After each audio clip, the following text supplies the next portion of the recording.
siri za mafanikio hakuna mtu anaweza kukupa. Mimi mwenyewe inabidi nikuamini kwanza. Na kuna mengine yasemeki hapa madhabahuni, dunia haina akili hii. Kwa sababu dunia imeongozwa, imejengwa kwa uongo kwa 80%. Dunia imejengwa kwa nini? Kwa uongo. Hata majengo haya mengi yamejengwa kwa uongo. Hata waogopi, mpaka rais wanamuongopea.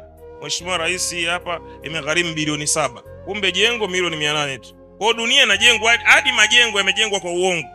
Mwenyezi Mungu siku ya mwisho akitaka ushahidi, akianza atauliza kila kitu. Tunajua Mwenyezi Mungu ana uwezo wa kuuliza chochote. Kwa hiyo utakiwi kumwamini mtu ambaye unaamini kwamba yeye anaweza akawa njia wewe kuweza kutoka sehemu uliopo kwa kuendelea kumueleza jambo moja kila siku. Tusiwategemee tena, hawawezi kutupa siri. Umeelewa vizuri? Tusiwaamini. Na moja ya msaidizi wangu alikuwa anafanya kazi sehemu, bosi wake anamwambia usijali ile shamba lako. Kaambia usiamini hayo maneno. Hata sisi kuna watu tuliwaambia tutakuoa na wakaamini. Leo wanatulaani mitaani huko.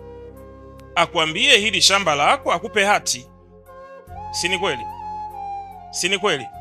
Wewe umeahidiwa vitu vingapi watu hawajatimiza? Bado tu umeweka tu trust kwao. Bado tu naamini. Unaamini nini hapa?